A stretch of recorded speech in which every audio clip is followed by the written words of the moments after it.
panel. Our panel is how we develop technology and scale those technologies and innovations for the low to medium income markets.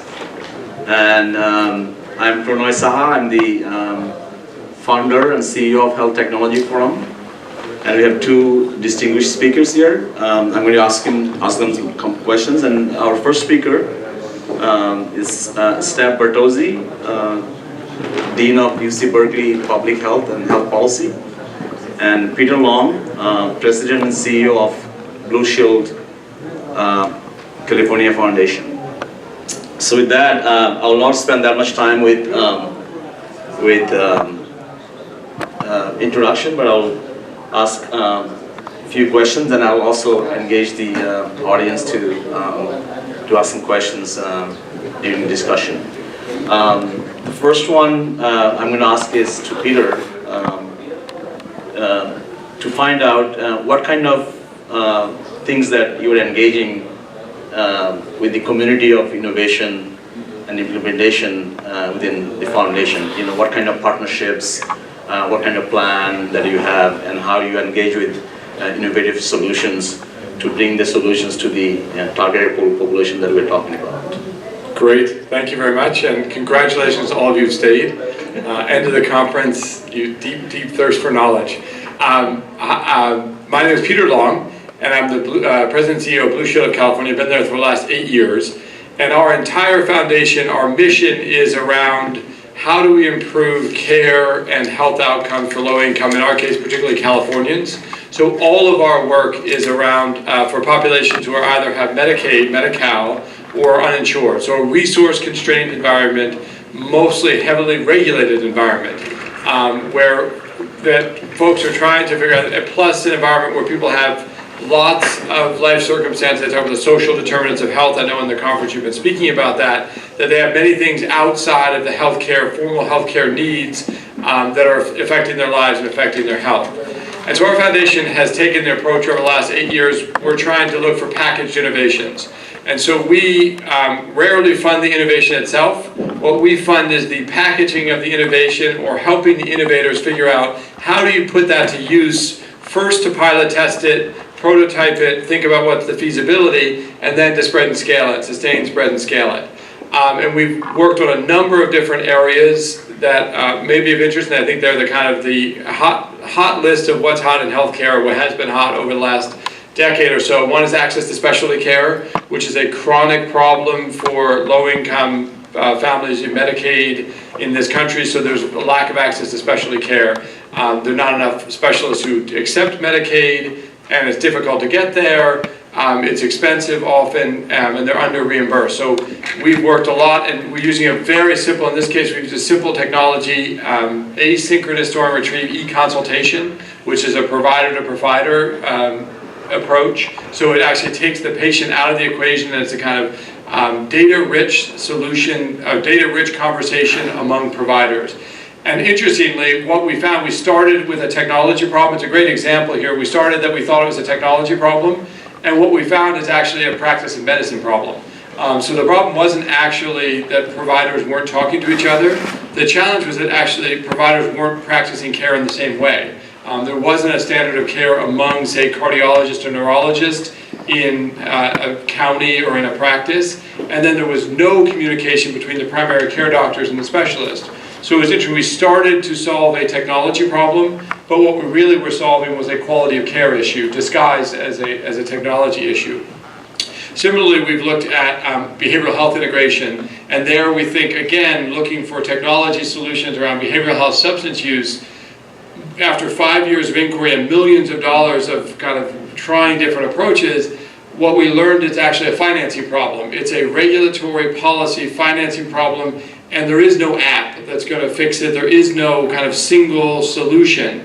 And so it's been an interesting example for us as a foundation, first of all, that often what we think is a technology problem is really there's an underlying issue, whether it's policy, regulatory framework, or how we set up the rules, or it's an engagement issue, that the technology is actually meant to be enabling. but if it doesn't solve the underlying sets of issues and you don't have someone helping you fix the policy environment or fix the practice, you're going to get stuck. And I'll say just one more thing that we've observed and learned as a foundation, and I thought it was just us, so I had a little complex that, oh my goodness, we're a foundation and we can do the best pilots in the world. We put money into it, we can get them published in health affairs and peer-reviewed journals, we show the results, and then we get stuck. We get to everyone in LA County is doing this terrific, and when we go to say, oh, we want to now have everyone in the state of California do it, or we want this to become the standard of care, stops. Because spreading and scaling of these innovations is incredibly difficult. So as I said, I started like, oh my gosh, I'm terrible at my job, they're going to fire me because we can't spread and scale these innovations. What I've learned is almost every single health system has the same issue, and it's for some of those same reasons about how we pay for healthcare, particularly here in the US and particularly in Medicaid, we pay fee for service, but the regulatory environment of you must do this and you don't have the flexibility you need to find creative solutions. And then the vexing issue of standardization and customization. What are the elements of that innovation that actually need to be standardized for everyone to do them in the exact same way? And then what is the environment in which you're trying to spread it, where you actually need to take local circumstances, whether it's the practice environment, the system environment, or the community environment. And so it's been an interesting journey for us. It was somewhat comforting to know that we haven't been alone in our journey of getting stuck at the pilot phase, which I'm sure for all of you around innovation is you have your pilot, you have your proof of concept, but then how do you all take it to scale? And what I'm here to share with you is it's a universal issue in the healthcare system, particularly the American healthcare system. I'll come back and share some ideas and some things that we've been talking about with folks. But what I want to say to you is that you all are at the front edge, and that if you don't remember anything else I say today, my request and ask of all of you is find a packager for your innovations. Find a friend who is, whether it's in philanthropy or it's in a healthcare system themselves or in community organizations, so that you make sure that you are solving the issue that's at hand and that you are addressing the barriers that are going to hold you back. Because I think most of the barriers that you see when you're developing the technology are your technical barriers or the kind of how to make it work. Once you get that solved, the next thing is does someone actually want it? Is it actually going to stick? Is it going to work in the real world? Are people going to build it into their practice patterns? Is it going to be adopted by others? And I think our experience as a foundation has been no single actor can do that by themselves. It's actually about being a part of the bigger healthcare ecosystem that you're going to find those solutions. I thought you were almost going to get to the point where you were going to tell them how they get your money, but you didn't quite get there. You can have our money too, if we're friends. But do people apply for your money? What kind of innovations do you fund? I think you've got to show a little bit of your underwear if you come up here as a foundation. Sure, and I'll be clear. So what we fund is typically, we would fund the helping the system be ready so that we don't have a host versus graft situation. So we would typically fund a low-income system like maybe LA County or here in Santa Clara County. We would fund the system to be prepared to make sure your innovation works. We would also fund a group, if it's around telehealth or telemedicine, we would fund the policy change that creates an environment that helps you to be successful. So we're like BASF, if you remember the old commercials, those who are with me. We don't make a lot of things, but we hope we make a lot of things that you're doing better and things. And so it's an interesting approach as a foundation, and it really does actually rely on, one of the things I say to our staff is, we check who's coming to us with good ideas. Even if we can't fund them, our obligation is to figure out how do we get that good idea and help you make it work. So most of our funding is around creating the conditions under which what you're doing have a better chance of being successfmake Right, and not funding early stage entrepreneurs. No, we're exactly. less, we fund less of that. I just wanted to make sure we're truth in advertising. Thank you for clarifying that. I'm going to ask you a boring question, Steph. I know we're talking about a lot of innovations in data science, in AI, and precision medicine, genetics, and so forth. How are you changing your curriculum at UC Berkeley, which is one of the top public health schools in the world, to teach students how to take advantage of this barrage of technology coming and do common good or service the public health? Well, let me mention one. In America and beyond. Yeah, well, let me mention one. And 2 years ago, we started something called the Fund Fellowship for Technology and Wellness. And the idea was that if you just have engineering students and you have them thinking very smart things and designing very clever devices, it mismatches with the problem because they don't understand the problem they're trying to solve. And if you have just public health people trying to do the same thing, they don't have enough command of the technology to know how to fix the problem they're trying to solve if you're talking about a technological solution. And even if you have the two of them working together, they're usually not very good on the user experience design side of things. So the idea was to create a fellowship which forced into a single stew pot engineers, public health people, and designers, or humanists and psychologists and things like that, and create a laboratory in which they can learn to be entrepreneurs. So it's a 2-year program. They have sponsorship from some companies, and it's a very student-led learning kind of environment. And they basically have to try and try and try again with these little mini projects. And so far, we've just gotten one company that's actually registered, but we have a whole bunch that are on the verge of becoming companies. The first cohort, I think, was 45 students. We're just starting now a second cohort of 52 students or something. And it's a new kind of learning for us. So far, it's a really expensive kind of learning. It's a lot of faculty for a relatively small number of students, and we couldn't do it if we didn't have some generous philanthropic support. But I think that some of the things that we're learning out of that are very useful. And what's been hard is trying to take regular courses and divide them up into modules that people could pick and choose from. I mean, one of my colleagues was at Harvard said, we used to buy albums. Now our students buy, or our children buy songs. And I'm like, well, my children don't even buy them, never mind. But the idea that you have an innovation curriculum where people can pick and choose what they need for the kinds of projects they're working on, I think that's what we're trying to work toward. I have a follow-on for you. We are talking about, again, precision medicine, AI, all this, cool technologies, AR, VR coming. Do you think these technologies are going to touch this bottom 50% or bottom 70% of the people that we are talking about globally and in the US, or is only for rich people, top 50% of the people? Or top 10% of the people? Oh, yeah. I mean, speaking globally, so I think the answer is yes and, right? So parts of what is happening right now are going to be extremely expensive and affordable only by a very small number of people. But I like to think of precision medicine being very similar to what I would call precision public health. And the idea that when you're thinking about entire populations, if you're doing the right thing for the right people at the right time, it's cheaper, not more expensive. And when I started working in global health, data were expensive. We did everything we could to design our studies and our evaluations so we could collect the data on the smallest number of people and the least amount of indicators so that we could afford to collect the data that we needed to be able to answer the question we were trying to answer. Now, I was just talking to Peter, I'm working in Mexico with a healthcare system that has 60 million people in it, which is 5 times the size of Kaiser, which is the biggest single integrated system in this country, and we can have data on 60 million people. You don't necessarily need to, right now we're swimming in data where we have problems with capacity of addressing it.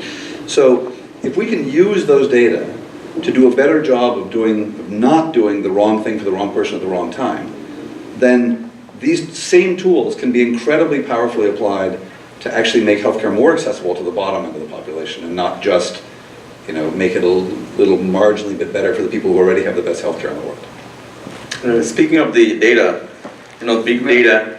I'm curious if he agrees with me even in the US. Okay, yeah, go ahead, sorry, yeah. So I think one is where you apply it. So I think where we've thought about precision medicine is pretty far downstream after things have happened. And I think then it becomes very expensive, and then I do think you have the issue of affordable, let's face it, they talked about the Oregon health experiment with Medicaid 20-some years ago, where they literally drew a line, and if your procedure was above the line, it was covered, and if it was below the line, tough luck. And we do that every day implicitly in the country. And so I think to the extent that we think of precision medicine or artificial intelligence as laser-like at the end of life or the end of a biomedical process or biophysical process, it will become too expensive. It will become prohibitively expensive. If we can convert that to precision public health, then it becomes fairly universally applicable. So I think in our current American healthcare system, it's so late in the game, and it tends to be much more expensive at that point. And it also tends to be, we are assuming that all of people's other needs are being met, and that's not happening. We know for the bottom 50% of our population, even here in the US, whether it's food, housing, and security, and other things. So I think what we'll get is the worst of both worlds. Will be expensive and not very effective. And so unless we actually have a much more coherent strategy, I do think that it will be marginally, if we do nothing and we have no coherent health policy, it then will by default marginally benefit the top 10% and be out of reach for most others. So I think the key is, what's our framework for it, when in the disease course do we apply it, and then also what are the terms for it, because we have not applied Moore's Law in healthcare. We've really been anti-Moore's Law, which is, things should get less expensive over time, and that doesn't seem to be happening in healthcare. Especially in this country. But one thing I would say about that is that, when we talk about innovation and to serve the poor, I think that on the one hand we need to think about, is the kind of innovation that we're doing potentially going to be able to serve the poor? And recognizing that sometimes things that are very expensive at the beginning can be very accessible to the poor. So let me give you sort of counter examples. I'm an HIV guy, okay? So the first person who was cured of HIV, cured of AIDS, was a guy who had a bone marrow transplant. They killed off his entire immune system, and they gave him a new immune system, and the new immune system had a CCR5 receptor lacking mutation that the donor had, and as a result, the patient was cured of AIDS. Now, fabulous thing. Could we cure people with AIDS by giving them bone marrow transplants? Maybe we can make it safe enough or whatever. Probably we're not going to. It's a pretty dangerous procedure. But that innovation is ridiculously unthinkable for the developing world, right? Because even if we could make it safe, you can't possibly treat the millions of people in the developing world with bone marrow transplant. But when I started working in HIV and we first had antiretroviral therapy, I was one of those people, because I'm a health economist, who said, don't even think about this in Africa. $15,000 to treat a person? You gotta be kidding. Completely undoable. And that was a really stupid thing for me to think. Because the innovation that had to happen there was to get the right differential pricing model, so you could charge first world prices with monopoly rents in first world places, and charge marginal cost of production, which is pennies a dose, in developing countries. And when the political landscape changed enough and Brazil and South Africa invoked the TRIPS agreement, which is the International World Trade Organization agreement, which allowed them to say that in a public health emergency we can have compulsory licensure of drugs. Boom! We dropped the price to 1% of the former price, from $15,000 to $150. So I think that it's a question of thinking about what is that innovation. And I remember the first time somebody came to the Gates Foundation when I was working at WHO, and they came back and they said, well, what was it like meeting Bill Gates? And I said, well, it was really different. And why? So, because we told him that, maybe we're going to get a malaria vaccine, but that'll be 20 years before it's affordable for developing countries. And Bill said, why wouldn't we just buy the patent? And the World Health Organization, when I worked there, we were really poor. It didn't even occur to anybody that that could be possible, right? But of course, that's exactly right. Why wouldn't we just buy the patent? And then it's the marginal cost of production. So, I think that some of the things, you're right. It's for the 10%, it will stay for the 10% because you can't do liver transplants for everybody. But there are other things that could be scaled in a different way with a different, production system or whatever, and, go to 1% of the original price. And so I would say on that, one of the differentiators that you all have a lot of control over is, are you designing the innovation at only the individual level, so it only works for an individual, or is it something that actually scales up? So we often think of scale going from one patient to 1,000 patients, or one system to 1,000 systems. The other one type of scale that allows these solutions that work for an individual and for a population are thinking about, particularly around screening tools, diagnostics, or data. How do you actually have it work for an N of 1, that it actually works for that patient, but then leads up to it fixes organizational problems or gaps in organizational knowledge. It works at a systems level, it works at a population or community level. And so we have a screening tool for social determinants, there are lots out there now. It was deliberately designed not to be a medicalized screening tool for social determinants. From the beginning, it is designed as a population intervention. So it's actually looking at what is the housing insecurity in that neighborhood. Not that we're going to solve it by buying every single person in the neighborhood a house, but we're actually going to uncover that there's a systemic issue and maybe there's a different solution we've just identified on it. So I do think as you're developing technologies, if everything is a fee-for-service, individualistic, it makes it more difficult to do what Steph was talking about. But if you've designed it, and I think about designing it as Ian Morrison would say, first curve, second curve, the first curve being getting paid for what you do, to the second curve being getting paid for what happens, what the outcome is. And that to the extent that your innovations can straddle that or be viable in both of those worlds, I think they then become solutions within the right environment that you can do that. And just to me, that's an important piece of your thinking of how do you make sure it works at an individual and a population level that lets someone else, doesn't even have to be you, can think of what's the solution you're not thinking of that makes it work for the most people. Okay, I want to take a pause here now. I want to go to the audience and get a question. Anyways, go ahead please. First question here. Then we'll come back here again. Hi, Arthur Keller from Psychoanalytics. So I was interested in the comment that Peter made about how there was this thing that worked very well in Los Angeles County and didn't go anywhere else. And that was referred to in some other contexts as crossing the chasm. And your foundation connected with something called an insurer. And so or payer, if you will. And what can an insurer or payer do in order to promote the diffusion of technology and make it more broadly available? Sure, payers have a lot of authority, and interestingly, it hasn't been Blue Shield's actually taking it up. And e-consult's it's actually perfect in this context, because this e-consultation right now in America, where it happens is at Mayo Clinic, all the beautiful academic facilities in Boston, and then it happens in Los Angeles County, San Francisco safety nets. So it happens in the poorest of poor areas of the US, and it happens at the highest end because it turns out that people with means don't want to be hassled going to a specialist when they don't have to, and they actually want to go and get the appropriate diagnosis, and they want to have their doctors actually, or their providers correspond with each other and make their care work better. And so e-consult's a great example of, and then at the lowest end, it's resource constrained, and you have a salaried, every single cardiologist, neurologist, or specialist is salaried, and they're an employee of that county, so you have limited, by definition, limited resources, and so it makes all the sense in the world that you would prioritize that. And where we've been stuck, and this is where health plans actually can come in, is what's the financing model that lets this become the standard of practice? And the places where we get stuck, and this is, I cringe at this, but it is America, is fee-for-service. How much are we going to pay for each of these consults? How much is that worth? In a piecemeal fee-for-service reimbursement system, how much is what's the intellectual knowledge, what's the amount of time it's going to take for that e-consultation, and then what do we do with out-of-network providers? What do we do with, it's a whole set of permutations that we've created. If we were to just have a bundled payment or a global budget that a health plan or a Medicaid agency could set, it's a very fixable problem, because you wouldn't even ask that question. You would say, terrific, we're providing this care for a fraction of the cost and getting, in fact, better outcomes that we want. So part of it is moving beyond the fee-for-service to some sort of accountable care model or value-based payment.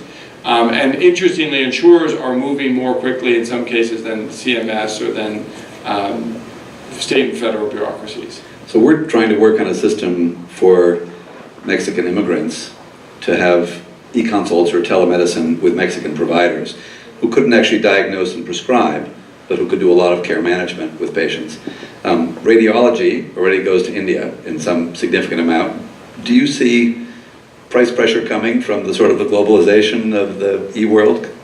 Sure, and the interesting thing is, it's funny, so the latest development is, if you can't do it for us, this is not hard. Once this pipeline has been assembled and people have done the hard work around standards of care, it's actually easy then to make it global. And so one of the big innovations we've seen on the platform, they started with a platform of a closed panel. Oh, they're thinking about this at doctors, no offense, at Stanford or UCSF.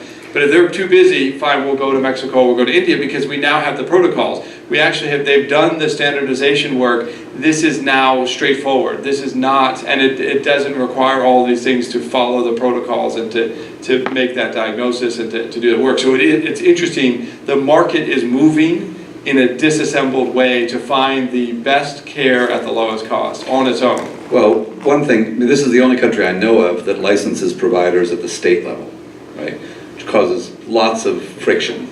And I just wonder whether this stuff won't potentially change some of the regulatory structures in this country. That's needed, right? Wouldn't hurt. cross state and cross country. Anyhow, so let's move. So we talked about a lot of data, like data-driven care has been the. Had somebody back there who was trying to get a word in too. We'll get some more questions a little bit later. Let me ask you a question, then we'll come back. Data-driven care has been the mainstream. You know, data is gold. There's a lot of data is being collected and stuff. How does this data benefit the population that we're talking about, or really hurt them? Is it beneficial to them, or is it going to hurt them? So one of the things, I just signed up to co-chair a National Academy of Medicine committee on data. And what I've asked them for, I said, look, I'll do this, but I want one thing. I want you to give me an estimate of how much of our data, first, I don't even know the number, peta, tera, whatever is bigger than that, Googleplex, amount of data that we have. What percentage of it is actually going to improve health? That we're using, and in order to improve health, you would have to have access to that data in an actionable way that you believe that was believable and accurate, and then you actually use that data to deliver care or do something. I think it's a very low number, a percentage of our data that's doing that. So the challenge with data is just as the mandate for this working group, they've come up with 11 categories. Each one of them I could write my next dissertation on, around cybersecurity, machine learning, with authentication, data analytics, you name it, interoperability, what's user interface for data and things. So these are all massive topics, and every one of them is has its own set of snarls and tangles. And we also, I think one of our big challenges, we have lots of people working on data in very small silos. Even people who are doing big data are doing it for their own purposes in a very segmented way. And what the thesis of this group in the National Academy of Medicine is asking us question is there some work that we have to do collectively as a society, whether that's government or not, but is there work around some standards, around interoperability, around governance of data, around accuracy of data, that benefits all of us, such that the entrepreneurs actually you all can then drive to better outcomes. And so that's the question. So to me, data is really challenging because it's kind of unwieldy, it's all over the place. And yes, there are haystacks where we find great needles, but those haystacks are enormous and those needles are very few. And we've got to do some of this, and it's interesting, a common good. This is a place where we actually have to do the work of the common good, so that everyone in this room can do your work and have it add up. You can make money off of it and you can have some success, but if you really want to add it up to improving health outcomes or improving, big dramatic improvements, there's a lot of common work that has to happen. You, Steph? So I think the answer is both, not surprisingly. I think that we're seeing the digital divide moving in the right direction, while the socioeconomic divide moves in the wrong direction. And the health divide is also moving in the right direction. So the difference in life expectancy between the poorest and the richest people on this earth is moving dramatically closer to each other. Not true in this country. This is the major exception to that, right? This country is the outlier in so many ways. American exceptionalism. Who could imagine that the United States has rising maternal mortality rates? We're not at war. That's the only way it rises in any other country, but never mind, except for briefly after the fall of the Soviet Union. But what does that mean? Well, a couple days ago we hosted at Berkeley BGI. BGI is the world's largest sequencing company. They sequence as many genomes as the rest of the world put together. They have 1,700 data analysts alone. So, a lot of jobs for data analysts these days. This year, the cost of sequencing the whole human genome will drop from $600 to $300, Within a couple of years, it should be $100. They currently have already finished sequencing 2 million mother-child pairs just as prenatal screening, because you can now recover fetal DNA from maternal blood, and not just doing the triple screen that they used to do, now they can do basically a comprehensive look at maternal and fetal DNA, which is an incredible and wonderful thing, because if you have 2 million samples to work with, you can learn stuff that you didn't know before. But is it also potentially dangerous and harmful for people who don't have their rights protected? Definitely. Well, either don't understand or don't have appropriate legal protections of their rights. And to what extent can that cause problems? Of course, it can also cause major problems, right? So I think that there is the two sides to this knife. I mean, when I started working in Africa, a couple years later, we had a satellite that would go overhead 7 times a day, and you could upload and download some text messages. And that was so wonderful, because up in northern Tanzania, you could have access to, exchanging text with your collaborators. Now, my smartphone has better reception there than it does at my home in the Oakland Hills. And I couldn't get reception in the middle of a Stanford building across the street here. So the degree to which we are tying people together and being able to use data intelligently, it's awesome. I mean, when you see what a farmer in rural Tanzania is able to do in terms of knowing whether or not to take his or her crop to market because he or she knows what the prices are in real time, it's magical what data is enabling. But yeah, I think there's a potential downside and risk as well. Let's take a couple of more questions here. Right there, Maxine. I wanted to make a comment rather than ask a question, and that is that we do have a model in this country which is recognized and was at least in part incorporated into ACA. I'm sure it's been pulled apart since. But that is the Veterans Administration. They have pioneered the concept of working in teams, going out, visiting veterans who might be in some rural area who can't get down to a clinic or a hospital. And they've been extremely successful. And we have, I think it's 10 years plus, data to show that not only has it produced better outcomes, but it has better health outcomes, but it's also reduced costs. So we have a sitting model of what I think the VA is actually the largest health system in the country, and yet we're not taking that model and trying to replicate it throughout the country. And I guess my question is what do we collectively as health folks, as well as Dr. Long and Dr. Bertozzi, do to try to see that model replicated? If we can get it replicated all across the country in time, then we've solved a lot of the problems that you're talking about. I just have a 5-word answer. Move to Ohio and vote. And I actually think you're uncovering a hidden cost of the current, debate is too nice a word, but the current, what we're doing in federal health policy. So I wrote a paper with colleagues a few years ago about 3.0 healthcare.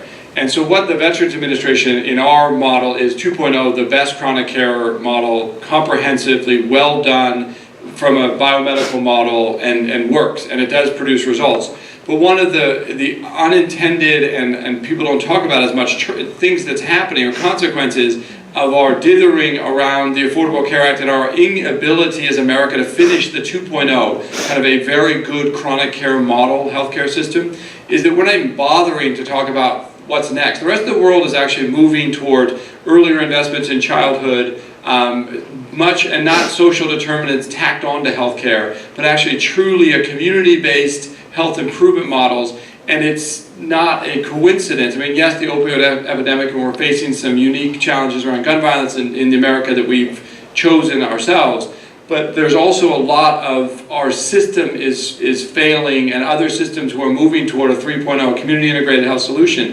And so my biggest worry is not only are we not taking on the Veterans Administration or taking on others, we are spending an inordinate amount of time fighting over who pays for what we're doing today with very little energy. I'm the most angry that we're not talking about what's coming next and what should be coming next, and unlocking all the kind of entrepreneurial spirit in this room, at this conference, and others. I think that to me is the biggest disgrace kind of in American politics, is that we're stuck on we're asking the wrong problem and come up with bad answers to the wrong questions.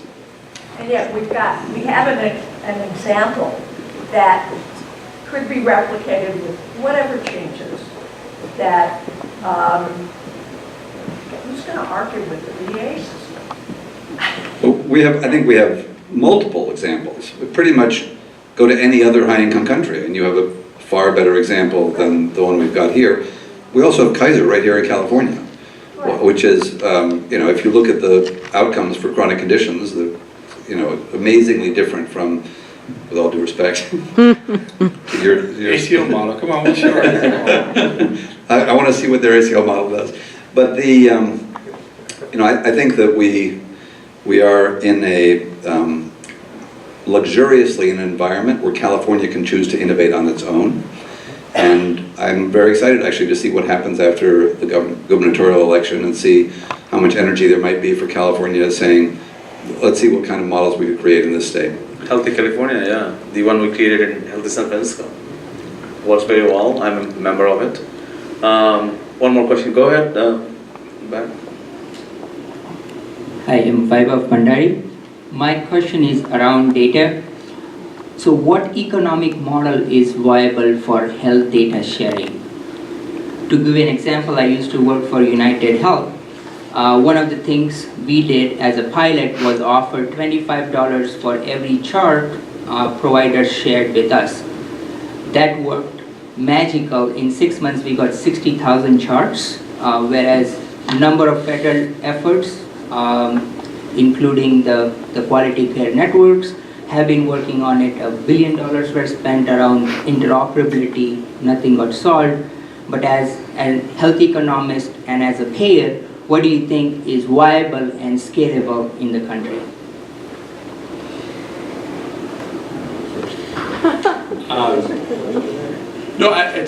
It's a really important question as to, and I think we've been silent, right, on where one can make money or what's the value of data.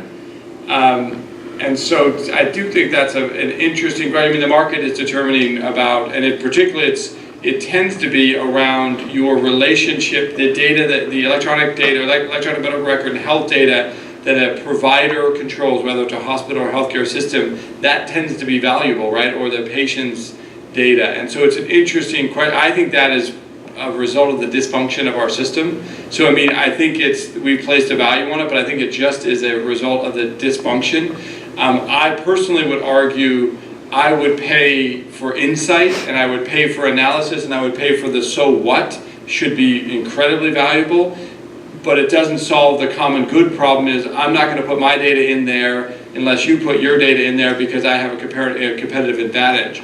And so the big challenge is how do we get through the dysfunction of where we are today, where holding on to your data is powerful and gives you a competitive advantage, right? And the minute you put your data into some common data source, as a health system or whatever, you've lost that advantage in how you've been competing today. So to me, the question is there's probably some element of paying people to get over that hump and to get to a common good.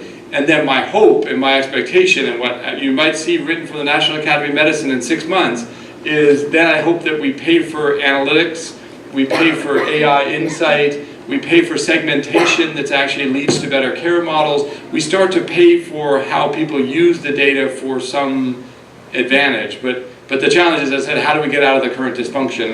That's a good... But say something about, I can't remember what it's called now, the MX thing that... Manifest MX, yeah.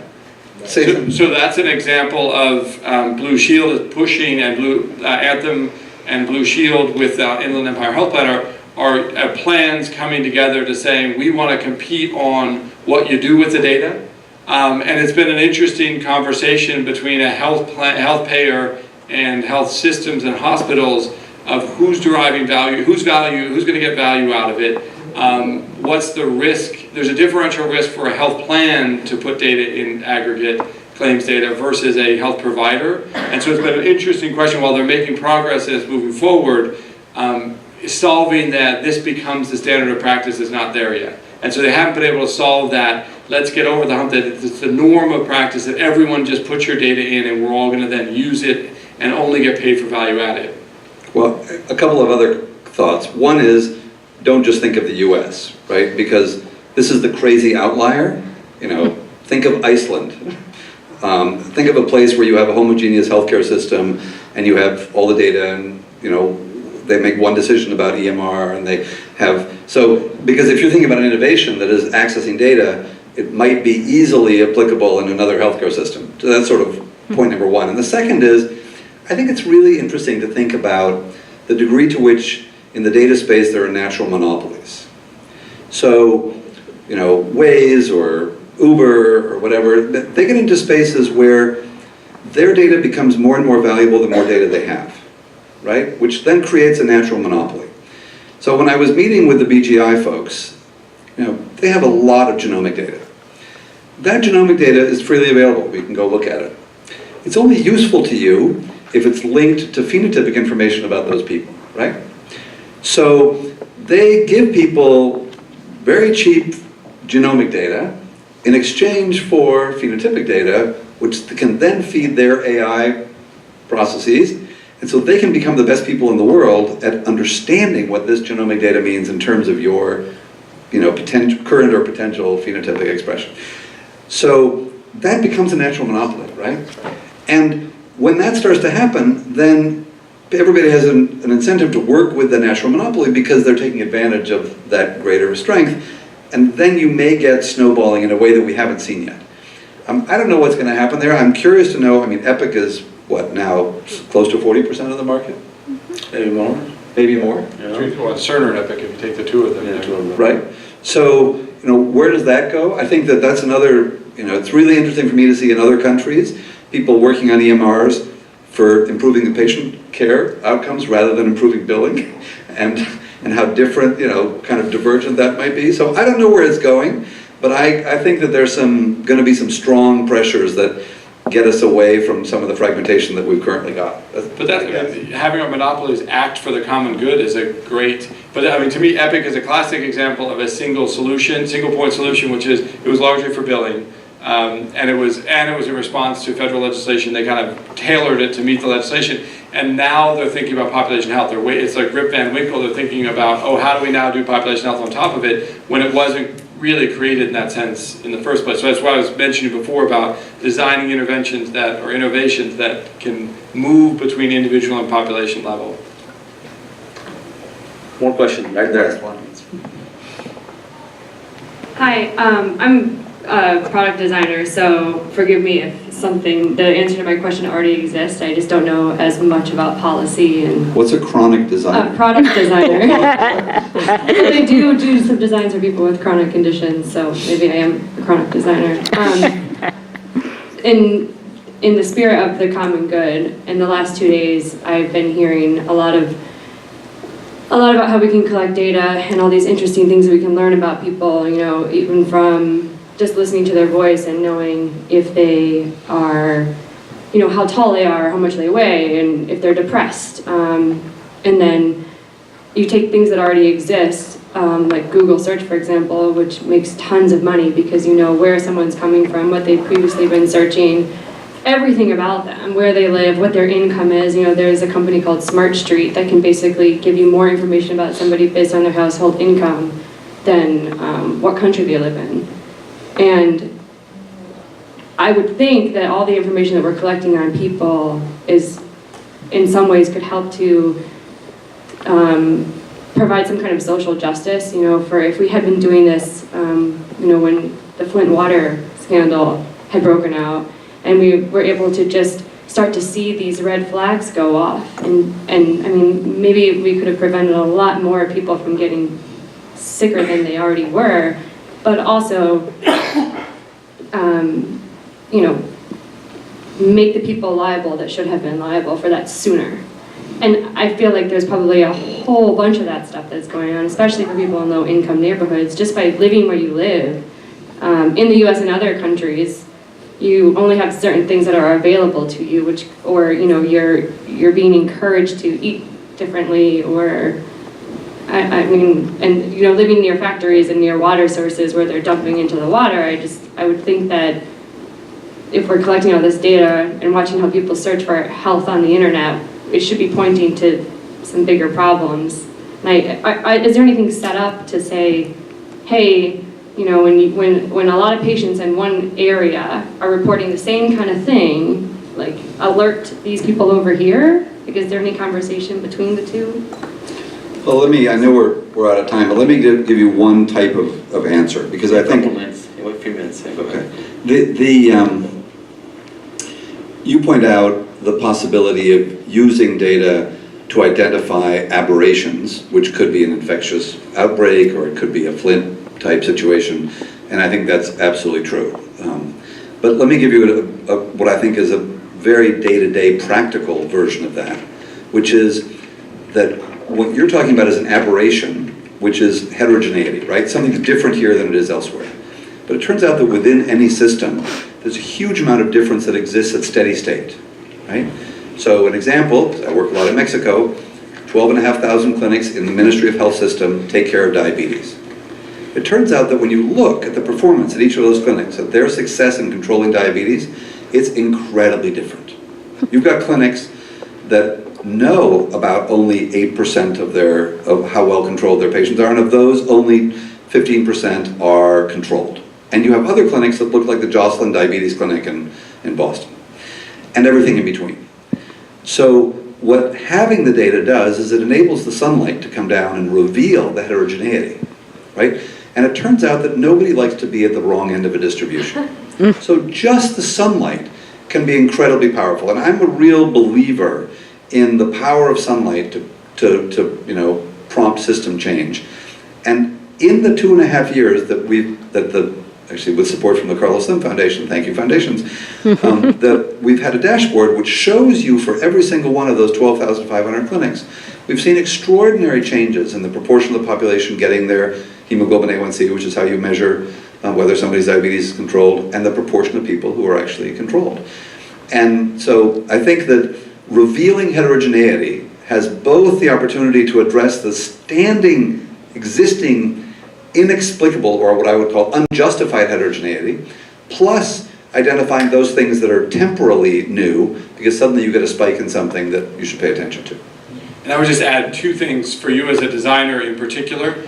Most of what we measure in healthcare doesn't mean anything to anybody other than people who are getting paid on it and things. I mean, most of the measures we use, there are 1,236 approved CMS measures and 690 more from the National Quality Forum. They don't resonate with human beings, and so it's interesting. So if you take what Steph just said and you add what are the 2 or 3 things that are most important to people, and let's put the sunlight on actually what's important to people, that will be transformative. So if you add what's important, and then the other thing, and just my last call out to everyone is, we segment on really bizarre things in the American healthcare system. We kind of segment by how much money you have, by if you're married or not, or you have a kid. None of those things are very few of those things are related to what produces health.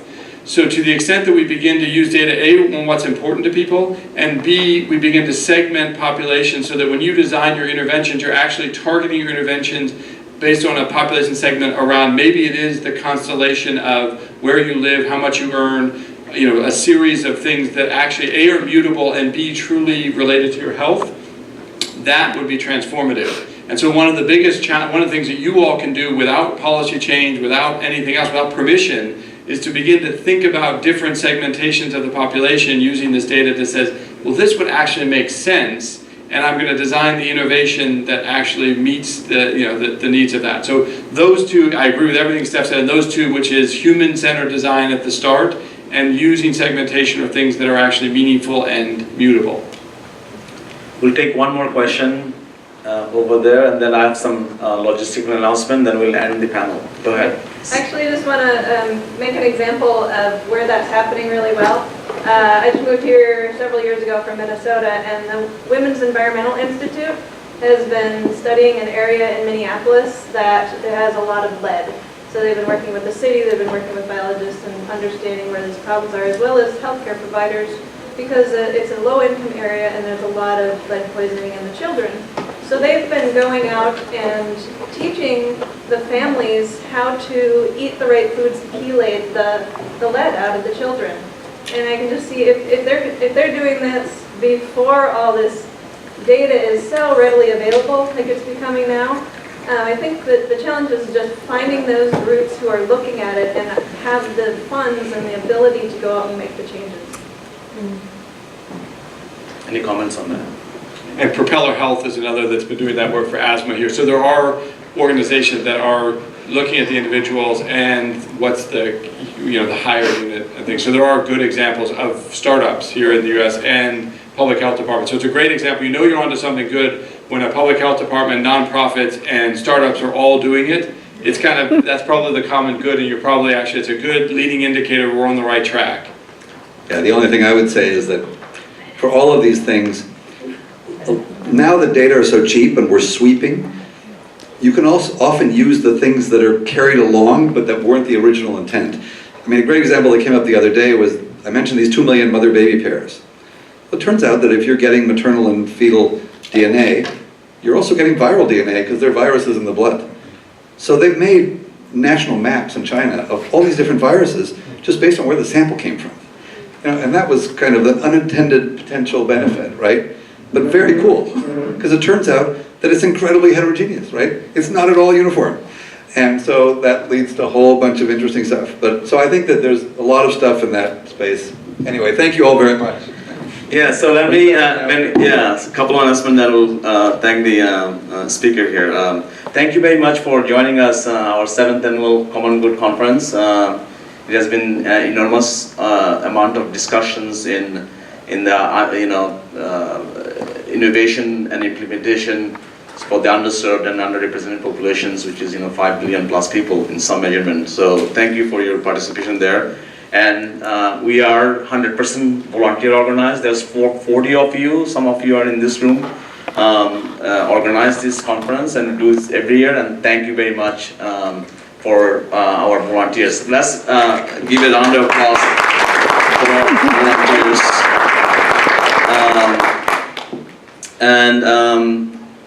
Our next common good is, we don't have the date yet. Would love to see you, and then whatever you learned, you heard, you partner with, you take, exchange business cards with. Let's collaborate with each other, and let's try to do more common good, and let's join our common good for next year, which is going to be announced pretty soon. We are going to send a survey for our sessions yesterday and today.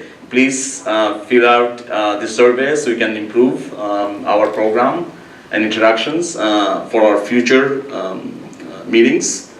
And thank you, our sponsors. Thank you very much for sponsoring our event this year. And finally, round of applause for our amazing speakers, Peter and Steph.